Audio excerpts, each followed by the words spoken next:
Bueno, muy buenos días a todos y todas. Les agradecemos mucho al estar conectados y con la paciencia que tuvieron para este inicio de conferencia.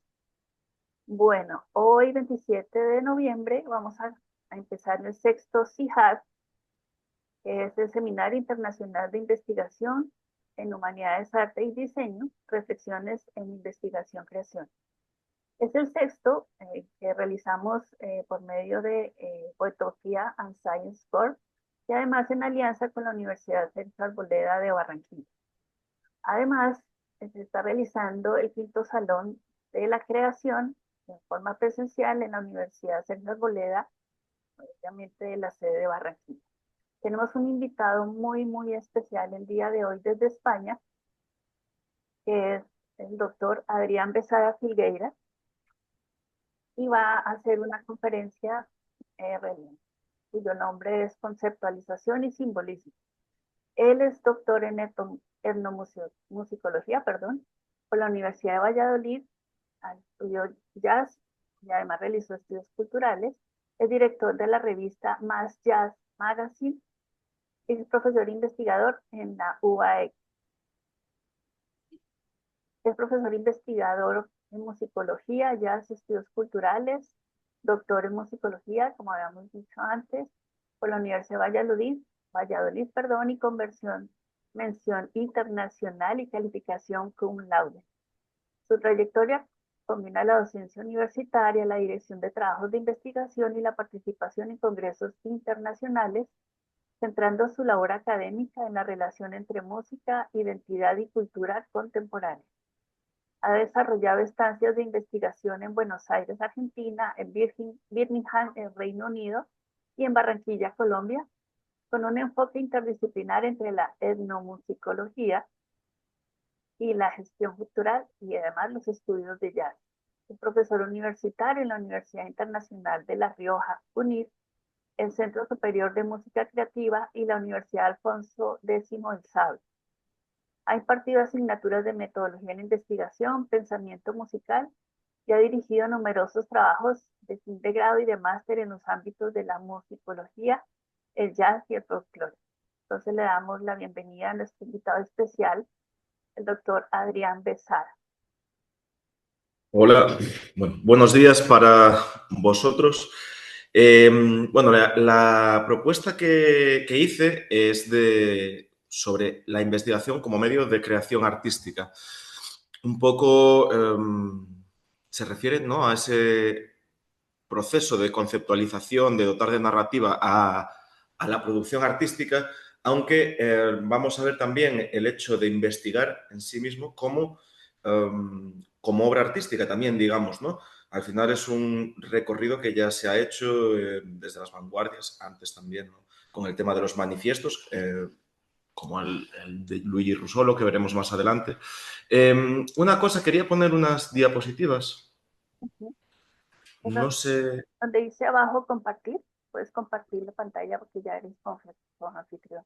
Sí, pero no se puede compartir solamente el archivo. Uh, no te entiendo, lo tienes abierto, ¿sí? Pero quiero compartir solamente las diapositivas, no la pantalla. De ahí te sale compartir como pestaña, puede ser. ¿Sí? No encuentro aquí. Si quieres me envías el archivo, yo lo comparto desde acá. Vale. Bueno, A puede ser ver. por chat. Es un PDF, Es un PDF, sí. a ver, vamos a ver cómo sale.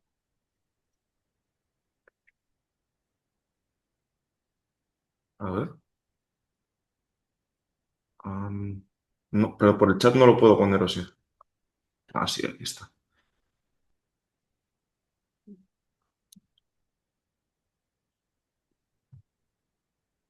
Bueno, mientras tanto, pues saluda a todos los asistentes y también quiero recordar algo, en las conferencias, los docentes y los profesores que hemos invitado las han preparado para que sea de 20 a 30 minutos. Vamos a ver si puedo yo descargar ahora el PDF. Parece que sí. Está un poquito pesado.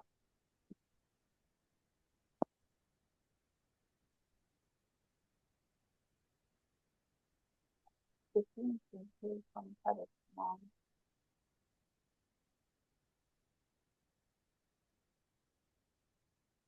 Sí,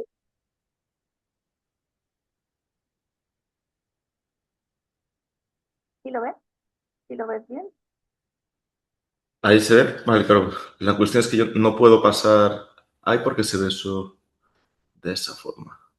Ahí está. Me vas avisando y yo lo voy a... sí. Ok, ok.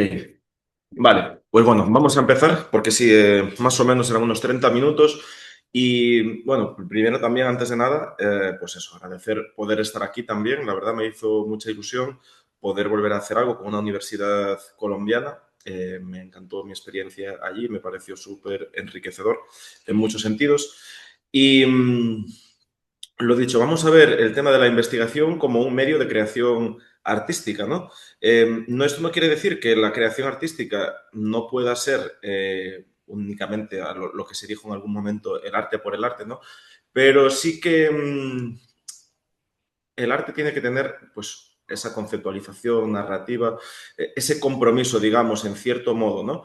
Porque al final el arte solamente puede desplegarse como tal en un espacio de representación en el que prima sobre todo el aparato simbólico. Bueno, lo veremos más adelante. Si pones la segunda diapositiva.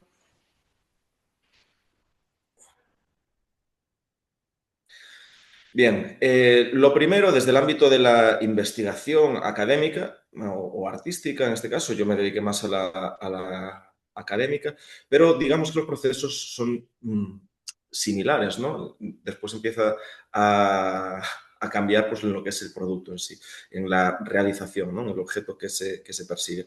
Pero requiere un orden y planificación, es decir, un método, una metodología. En temas de arte, de diseño, de composición, el orden es esencial, es decir, el saber cómo lo voy a hacer. Obviamente pueden salir cosas, pues quizás digamos de casualidad, ¿no? O por arte a lo mejor un poco esto de genialidad o de un momento de inspiración, pero son las menos. En general, ser metódico y ser un poco coherente, ¿no? Con el proceso es necesario. Y esto muchas veces se puede pensar, no es una romantización, quizás el hecho de pensar que puede cortar la imaginación, ser metódico, ser ordenado, pero en realidad no es así. El arte, en este sentido, como verdad, supone atender a una objetividad, que no tiene que ser una objetividad formal, ¿no? Sino una verdad del propio artista. Entonces, el arte, al igual que las investigaciones y estudios artísticos, ofrecen una perspectiva del mundo que la historiografía suele pasar por alto. Ahí está ese punto de verdad, ¿no? Es una visión, una forma de abordar una realidad concreta, ¿no? También la definición del objeto que se persigue y todo esto, en el ámbito académico sería, por ejemplo, el objeto de estudio, pues es necesario también, ¿no? Lo que es acotar, saber un poco a lo mejor realizar ese ejercicio de imaginación, porque, bueno, como sabemos, la realidad no es unívoca, no es única, no hay una sola forma de verla. En realidad, las nuevas tendencias en investigación de humanidades son muy interesantes porque ven esto de una forma poliédrica, digamos, ¿no? Como un poco cubista. La historia y el desarrollo de la actividad humana, artística, investigativa, no es lineal, sino que está justapuesta, ¿no? Son diferentes capas que no se rompen nunca, sino que evolucionan. Igual que los términos que utilizamos para referirnos a las cosas, pues se van traduciendo también con el paso del tiempo. Hay muy pocos neologismos, los hay, obviamente. Pero yo creo que la traducción, como términos como modernidad, por ejemplo, ¿no? Después se le llama posmodernidad o modernidad tardía, bueno, eso nos importa menos. Quizás la nomenclatura es menos importante que la operatividad del concepto, pero a mí me gusta más la traducción, ¿no? Cómo los conceptos evolucionan y se aplican a lo largo del tiempo. Bien, para la investigación, tanto artística como académica, hay dos focos, ¿no? Dos formas de hacerlo. hay una que es más corporal, digamos, y otra más intelectual.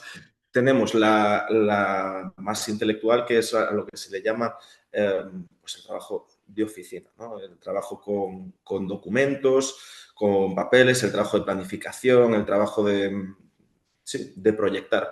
Y después está el trabajo, digamos, de campo, ¿no? En el que utilizamos métodos de recolección, de trabajo comparativo, de vaciado de fuentes, ¿no? De búsqueda, donde se utilizan pues, diferentes herramientas, ¿no? Para tratarlo y para, bueno, para tenerlo disponible, digamos, luego para poder moldearlo. En este sentido, cabe decir que hacer una pequeña revisión, ¿no? Hablando de las humanidades, en este caso del arte, de tener en cuenta un poco en qué disciplina nos estamos enmarcando. En este caso sería la estética, que es una disciplina que ya lleva pues, 300 años, puede ser ya, 200 años. Bueno, la cuestión es que la estética nació como una ciencia de lo sensible, una forma de entender lo que se ve. Después se aplicó, ¿no? a la cuestión de la belleza, del arte, de todas estas cosas. Pero es una disciplina que se fue moldeando también, igual que el propio arte, a través de los cambios sociopolíticos, ¿no? A través de la sociología, digamos. Bueno, la sociología es un poco posterior, se creó en el siglo XIX, ¿no? Como una física social que tiene mucho que ver. ¿Y a esto a qué va?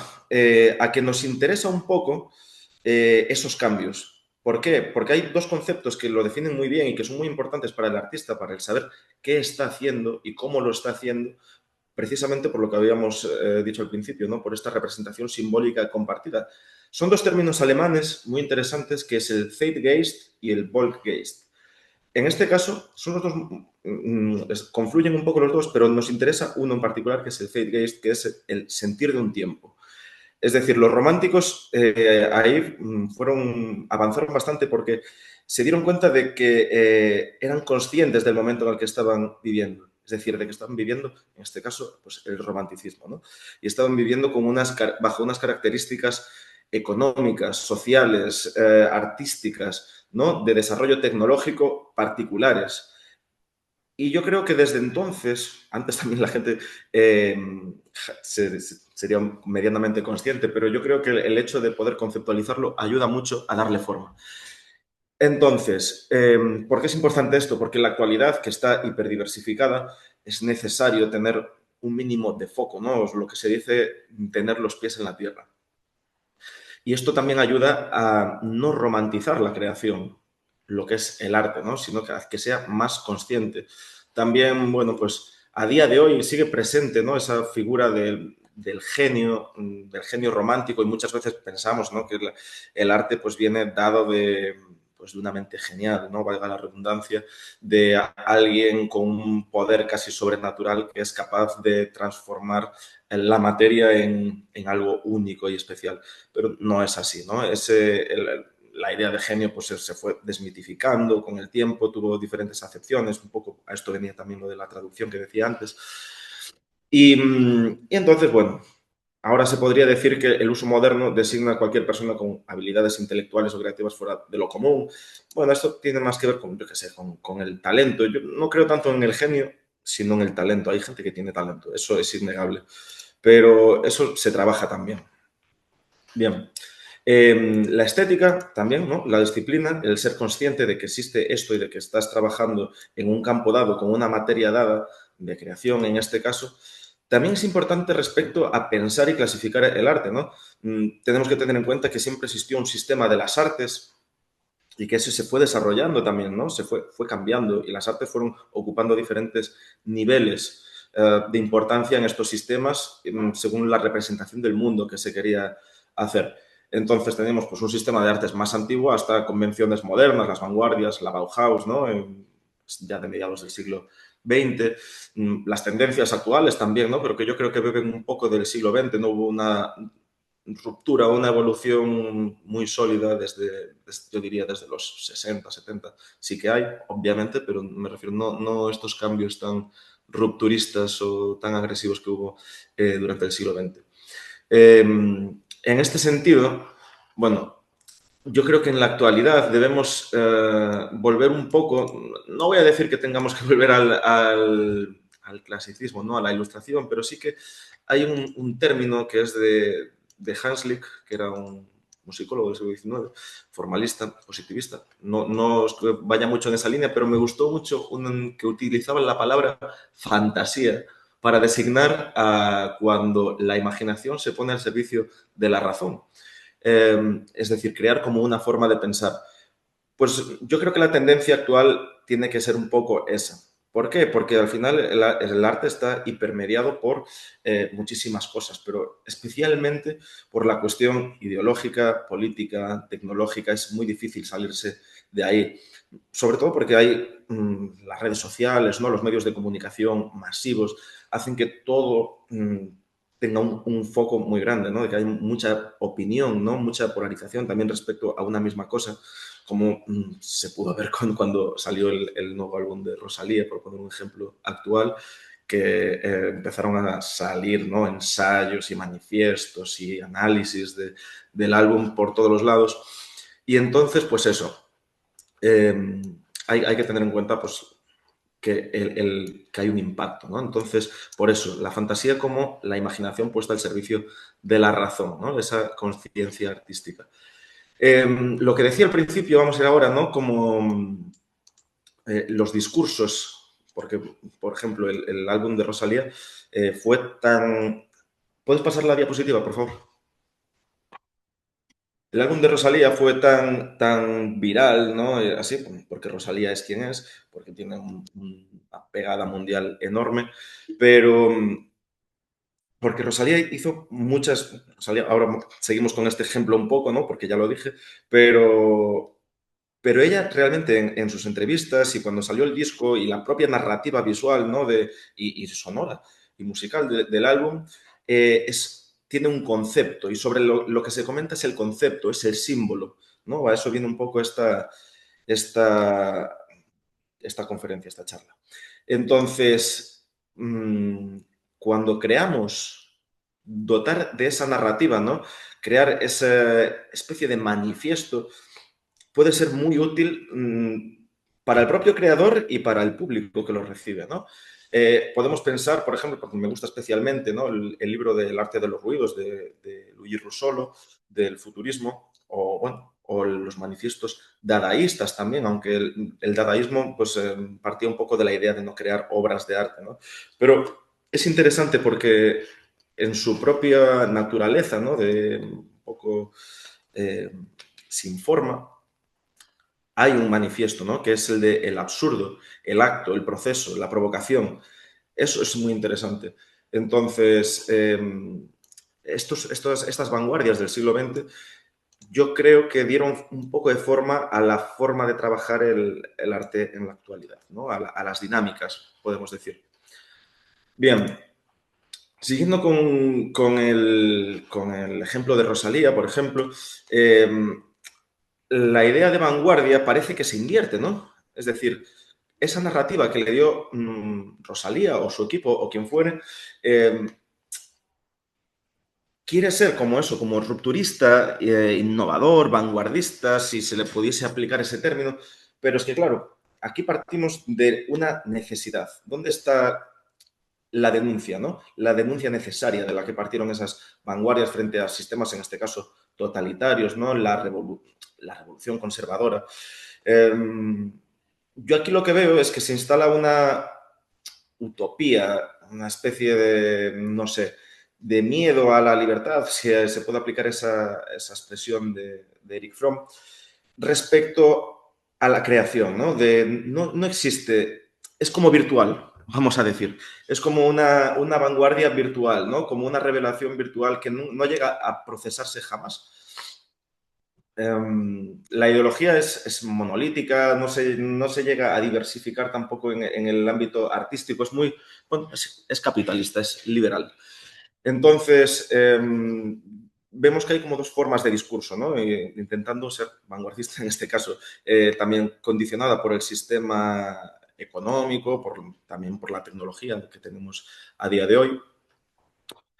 Pero entonces, si la cultura como representación de lo popular constituía un bastión de resistencia múltiple, en aquel momento, ¿no? Ante toda forma prefabricada de la persona, en Rosalía aquí lo que hay es una concesión, ¿no? Yo diría carente de imaginación, que invita a deponer justamente aquella imaginación que abre la puerta a otra vida posible.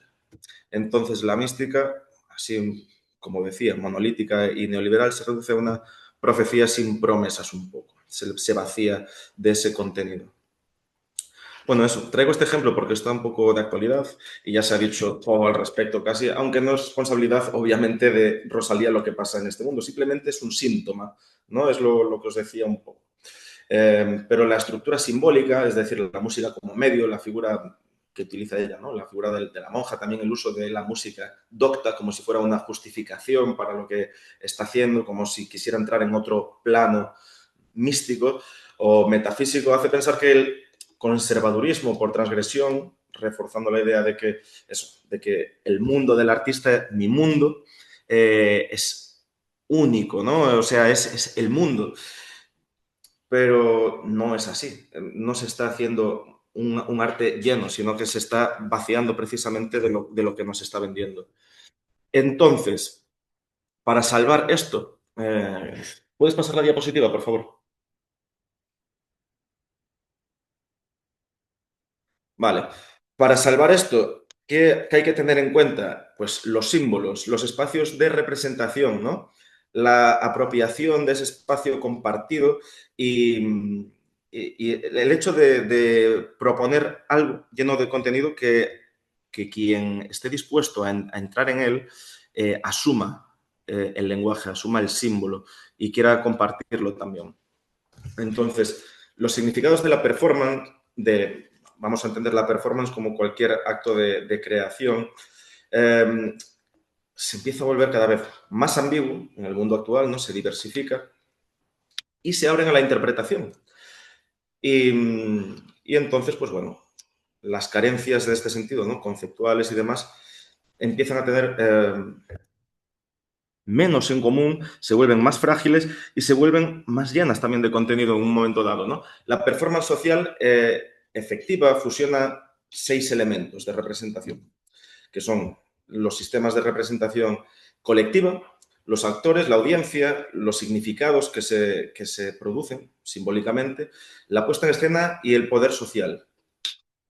Sin alguno de estos elementos, esto es una teoría de un autor que se llama Alexander, que es, se apellida Alexander, que es de Reino Unido, se vuelve artificial y poco convincente y se convierte en un ritual vacío. Es decir, hay unos elementos a tener en cuenta a la hora de crear. Aquí vendría la parte investigativa, ¿no? De saber en qué sistema de representación nos estamos moviendo, qué actores participan en ella, a qué audiencia nos dirigimos, si nos dirigimos a alguna, porque el arte tampoco tiene por qué dirigirse a ninguna audiencia, aunque es como una, es la pieza que, ¿no? que hace que se pueda completar. Los significados de producción simbólica compartida, la puesta en escena, ¿no? El cómo se va a presentar y también el poder social que puede ejercer. Aquí, si nos damos cuenta, estuvimos hablando de ritualidad, del ritual. Entonces, el ritual donde se produce en comunidad, entonces entraría también otro concepto bastante interesante dentro del mundo del arte, que es el de comunidad, así como el de cultura, ¿no? Que está enriquecido con simbolismo político. Los políticos, los periodistas, los representantes, ¿no? De todo tipo, estamos hablando de actores del mundo del arte, se refieren a distritos electorales imaginarios como el grupo local. Las comunidades, la comunidad puede ser de muchos tipos, ¿no? A donde se puede dirigir y donde se pueden representar y donde puede haber esos espacios de comprensión simbólica, ¿no? Puede ser de tipo, pues eso, artístico, de tipo social, de tipo religioso, qué sé yo. Pero nos movemos siempre dentro de estos espacios. En términos antropológicos, una comunidad está marcada por la interacción, ¿no? La interacción cara a cara. Es decir, ahora mismo pues, habría una interacción quizás virtual, digital también, pero en términos antropológicos estrictamente el arte se funciona, vamos a decir, de una forma más orgánica, ¿no? De tú a tú. Vale.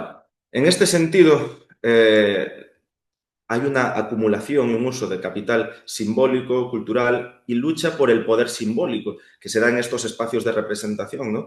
Quizás es una idea muy de Bourdieu, porque al final lo que estamos hablando casi son de espacios estancos, pero lo de la lucha del poder simbólico en los espacios de representación ayuda mucho a entender también el cómo se transforma el arte, ¿no? Cómo se hibrida, cómo entra en contacto, cómo se va hilando, ¿no? Las diferentes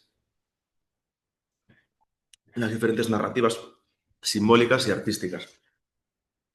Entonces, la cultura, en este sentido, puede verse no solamente como algo expresivo, porque ya dijimos, ¿no?, que no es solamente expresión, sino que va un poquito más allá, sino como constitutiva de las relaciones sociales, en la definición de lo que se considera necesario o incluso pensable y en la reproducción de la comunidad a través de prácticas y disposiciones en lugar de reglas e ideologías articuladas.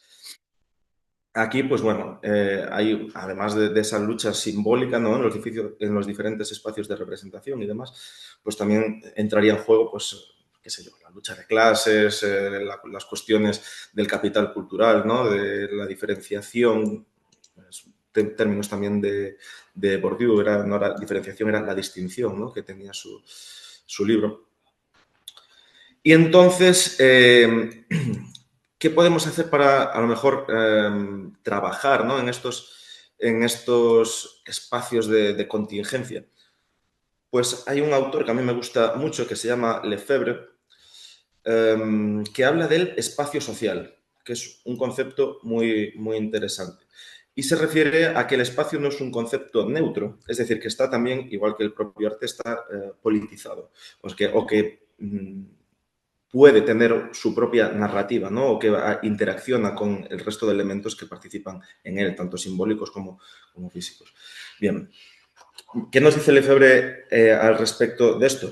Pues eso, que no es un concepto neutro, sino un producto social constantemente producido y reproducido a través de las prácticas sociales, las relaciones de poder y los modos de producción.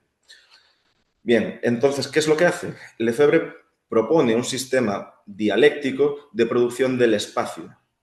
Y la dialéctica está condicionada puramente por los símbolos, ¿no?, por la producción simbólica, entendiendo que que estos espacios integran lo físico, lo mental, lo social, lo simbólico, etc. Aquí, en la actualidad, yo creo que para la creación es muy necesario tener en cuenta el uso, ¿no?, de las nuevas tecnologías y la modernidad con todas sus consecuencias. Consecuencias perversas también, si queremos, ¿no?, como decía ¿quién era? Anthony Giddens en su libro, que se llamaba así, las consecuencias perversas de la modernidad. En este sentido, bueno, ya hablamos de la relación con la ciudad, con la sociedad, con la tecnología, con los mass media, y cómo las relaciones entre estos elementos se reflejan en exposiciones culturales actuales, ¿no?, en el cine, en los videojuegos, en la literatura, en el cómic, en la música urbana.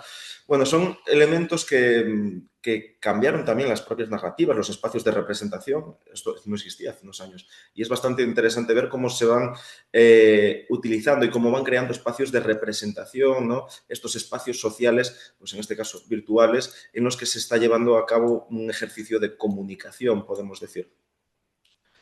El espacio social, ¿qué hace también? No sé si os suena, por ejemplo, John Cage, su obra 433, o las cajas brillo de Andy Warhol, ¿no? Esas estrategias de entrada en mundos del arte, de cosas que no se consideran artísticas como tal en un primer momento. La fuente de Duchamp también. Bueno, eso solamente es posible en un espacio social compartido, de representación simbólica. Entonces, entender cómo funcionan las diferentes narrativas, ¿no?, los discursos, los símbolos, los elementos que conforman el mundo y el mundo artístico, nos permiten adentrarnos en mundos de representación que igual no estaban disponibles antes de eso. Ahí entra el punto de la investigación, ¿no? Empezamos a unir un poco con lo que decíamos al principio. Pues estos discursos más conceptuales, ¿no?, el silencio de John Cage, ¿dónde se va a dar, ¿no?, en una sociedad inundada de sonidos? Es como ese proceso dialógico, ¿no?, de contraposición. Es algo simbólico, es algo que podemos entenderlo dentro de un contexto compartido, ¿no?, imaginado. Bien, Esto lo traía también un poco a cuenta de el libro de Andy Warhol, que es un esteta, o sea, de Andy Warhol, perdón, sí, de Arthur Danto, que es un esteta muy interesante, que tiene un libro que se llama La transfiguración del lugar común es. Y es un libro que se dedica principalmente al arte conceptual, por eso me parece tan interesante y creo que sigue estando muy de actualidad. ¿Puedes pasar la diapositiva, por favor? Y creo que... vale, creo que es la siguiente. Me pasé una. Vale, aquí tenemos las cajorillas, que es, nos habla de qué hace que el arte sea arte. Y en la transfiguración del lugar común propone varias cosas. Obviamente no es una verdad absoluta, pero me parece un buen acercamiento el que hace Arthur Danto aquí. Y nos da como 4 claves para entender cómo las cosas pasan a formar parte del mundo del arte. En primer lugar, tendríamos la distinción entre la obra de arte y el mero objeto, ¿no? Danto en este caso explica que dos objetos pueden ser indiscernibles perceptivamente, como sucede con estas cajas brillo que estamos viendo aquí en la diapositiva. Uy, para que se me fue el ordenador. Vale.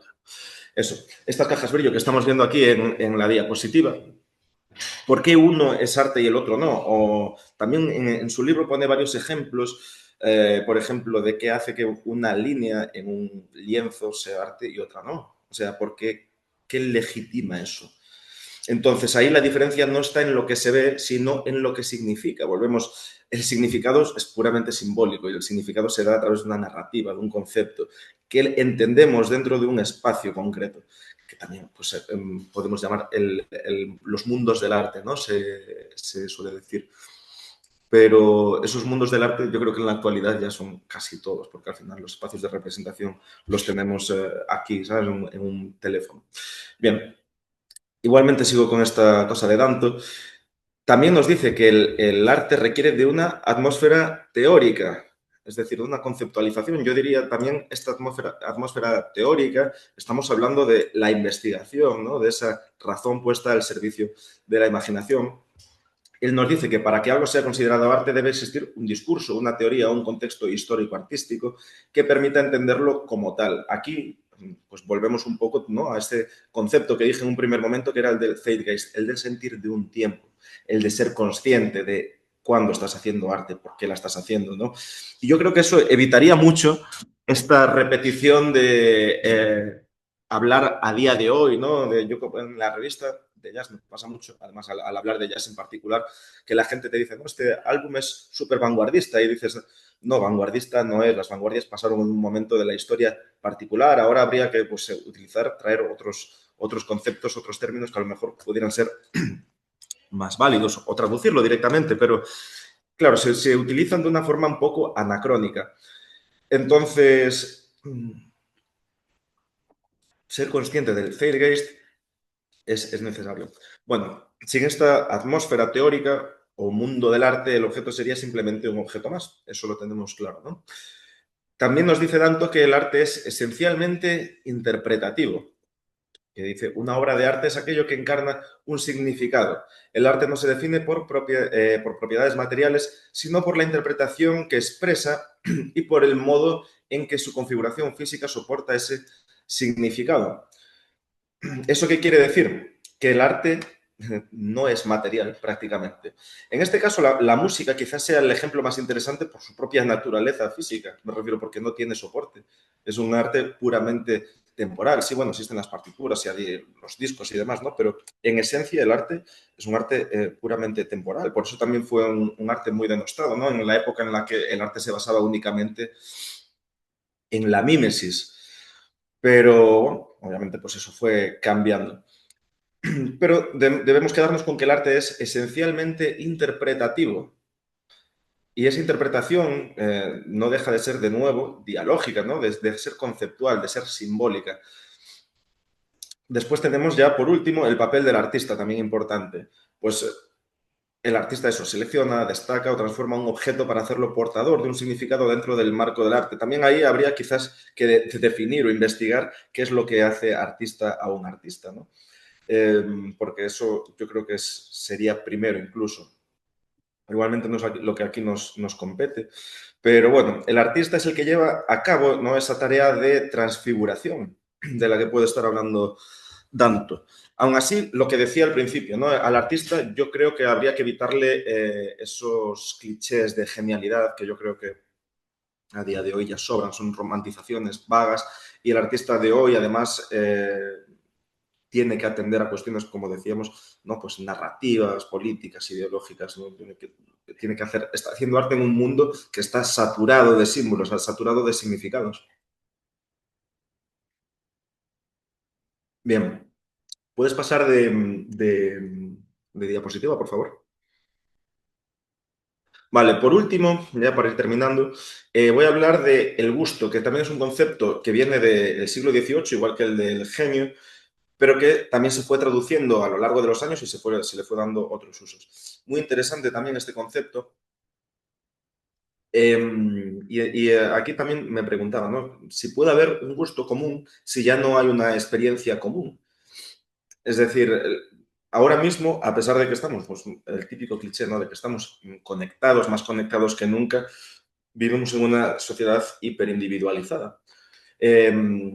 Entonces, es necesario entender que en este sentido, vamos a hablar de aficionados como los receptores del arte, ¿no?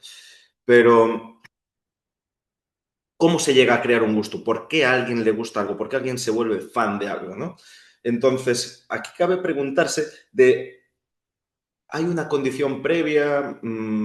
¿Sabes? Como se va actualizando y se va creando sobre algo, sobre un soporte, sobre una estructura, el gusto, o es algo que viene irracional, por así decirlo. No, me refiero, hay que hacerse muchas preguntas al respecto, ¿no? Ah, vale, pues estaba viendo lo que estaba escribiendo. Pero yo lo que creo es que el gusto, en este sentido, es producto de la habitualidad, ¿no? De que hay un estímulo constante, de una actividad intensa, pues que también es cooperativa, ¿no? También es dialógica con la obra o con una comunidad, ¿no? El arte hay que tener en cuenta que también tiene una cualidad muy, muy potente, que es la identidad, ¿no? Es eso, cooperativa, identitaria, mmm, sí, comunitaria, bueno, es dialógica.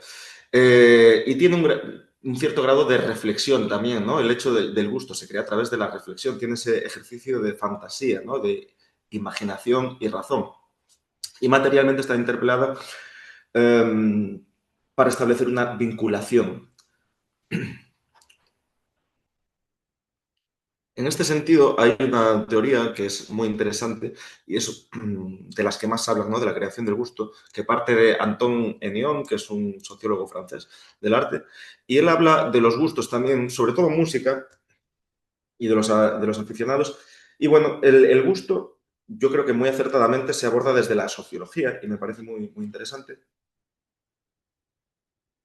Y Ennion lo hace desde una sociología que se llama sociología espontánea. Y nos dice: lo que se llama sociología espontánea de los actores es, en realidad, algo que surge de intentar desconocer que el aficionado, mucho antes que el sociólogo, pone en cuestión la determinación de sus gustos, cuestionándolos por la naturalidad con que se imponen a su menú, por su carácter de moda, por la evidencia de la frontalidad con que el gusto es solicitado desde la oferta. Bueno, aquí está haciendo una reflexión que me parece muy interesante también respecto al consumo, ¿no?, respecto a los estímulos que nos puede dar la sociedad de consumo actual y cómo el aficionado elige una cosa sobre otra. El por qué se crea, pues eso, vamos a llamarle fanatismo, ¿no? En cierto modo lo es, todos somos fanáticos de algo en alguna cierta medida. Bien, el tema del consumo aquí es muy interesante, ¿no? De la oferta que nos está diciendo en esta frase Ennion. Es muy interesante porque tener en cuenta el cómo se va a transmitir el arte, lo que estamos creando, bien sea literatura, ensayo, música, arte pictórico, lo que sea, de cómo se va a distribuir, cómo se va a consumir, ¿no? ¿Quién lo va a ver? ¿Qué medios se van a utilizar? Es muy importante porque hay varios conceptos del siglo XX que a día de hoy yo creo que no se utilizan tanto, pero que son muy aplicables. No sé si os suena el concepto de aura de Walter Benjamin, que propone en su libro, bueno, un ensayito, tiene 100 páginas, muy fácil de leer, que es la obra de arte en la época de su reproductibilidad mecánica. Vale. El concepto de aura de Benjamin es muy interesante porque está completamente ligado a la hiperdifusión. Imaginemos, ¿no? La hiperdifusión del primer cuarto del siglo XX. ¿Cómo podía ser? Y ya se hablaba de la pérdida de aura, por eso, pues, ¿cómo puede ser la de ahora? ¿No? Con el tema de las redes sociales, la inteligencia artificial y demás. Vale. Benjamin dice que el aura es la presencia irrepetible de un original, ¿no? Es decir, del arte representada en un espacio para el que se creó. Es decir, el arte en su espacio único de representación simbólica, ¿no? Como en su marco dialógico particular. Ahora, pues, ¿qué pasa?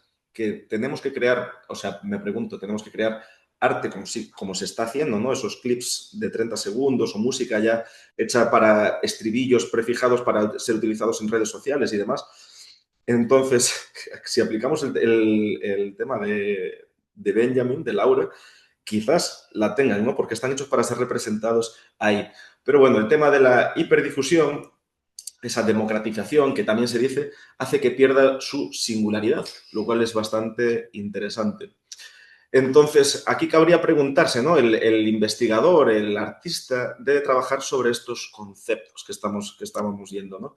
Sobre, yo creo, para poder ser consciente de su propia obra y que su obra sea consciente, ¿no? Porque al final hablamos, no me gusta mucho tampoco la idea esa del arte autónomo, pero sí que eso, que la propia obra sea una obra consciente de dónde se va a reproducir, de quién la va a ver, de cómo se va a entender, de cuál es el mensaje. No tiene por qué ser un mensaje prefijado, ¿no? No tiene por qué haber un discurso unívoco, sino que cada uno... Pero bueno, lo que decía antes es que cada uno tiene que estar dispuesto, ¿no? A entrar en un mundo de representación conjunta, simbólico, en el que se le va a decir algo y que lo va a entender únicamente en los términos que él conozca, ¿no? Y entonces ahí se va creando una comunidad virtual imaginada que yo creo que en la que el artista tiene una responsabilidad bastante grande y el arte no es neutral casi nunca. Bien, voy a ir terminando ya. Creo que hay otra diapositiva más, si no me equivoco, ¿o no? No, esta es la última. Vale. Bueno, eso. La investigación, al tener en cuenta algunas de las cosas que se vieron aquí, el entender los propios procesos estéticos y artísticos, ¿no?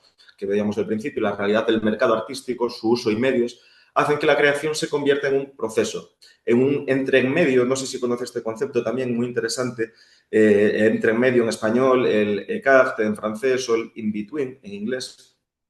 Bueno, en francés yo lo conocí a través de un autor que se llama François Julien, tiene un libro que es la identidad cultural no existe.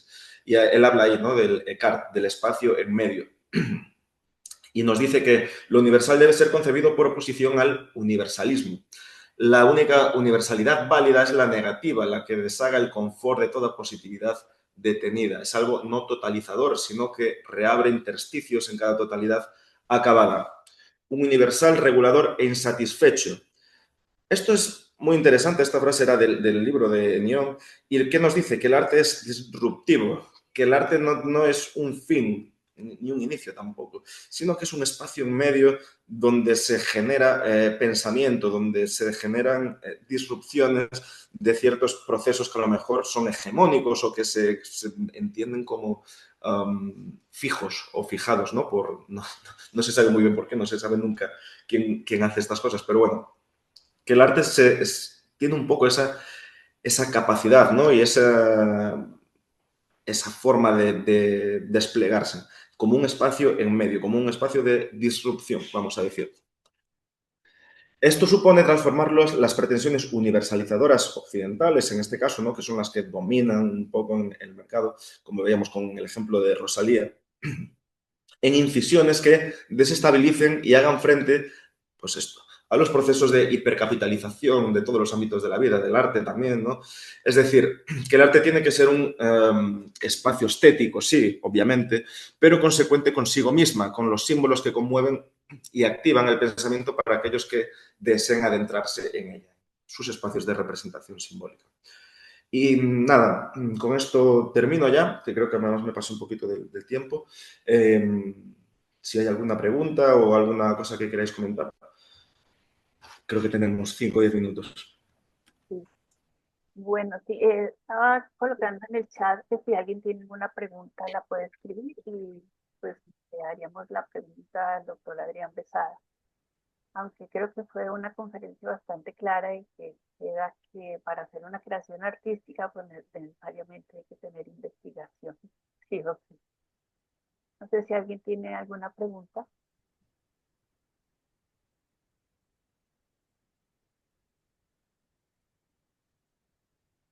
Bueno. Bueno, de todos modos, quedo pendiente si alguien tiene alguna pregunta pues, para podérsela transmitir al doctor Adrián Besada y agradecerle muchísimo que haya compartido con nosotros sus experiencias como eh, en investigación como medio de creación artística. Bueno, veo que están muy tímidos. De todos modos, quiero felicitarlos y también saludar a todos los estudiantes de la Universidad Sergio Arboleda y también a los estudiantes de la Universidad de Barranquilla y todas las personas que se están conectando en este momento. Bueno, doctor Adrián, parece que no hay ninguna pregunta, pero de todos modos te volvemos a agradecer por tu participación. No sé si quieres seguir compartiendo con nosotros el resto de conferencias y podemos contar con tu asistencia. O de todos modos, si alguien tiene alguna pregunta o la quiere hacer después, pues pueden comunicar con nosotros y le enviaremos un correo al doctor Adrián Besar. Muchísimas gracias. Perfecto. Muchísimas gracias por invitarme, espero que os haya parecido interesante o al menos entretenida. Y sí, seguiré escuchando las conferencias y me quedaré a ver el resto de ponencias que tienen muy buena pinta también. Vale, muchísimas gracias y pues siempre bienvenido aquí a Barranquilla cuando quieras venir. Muchas gracias. Bueno, continuando con la programación,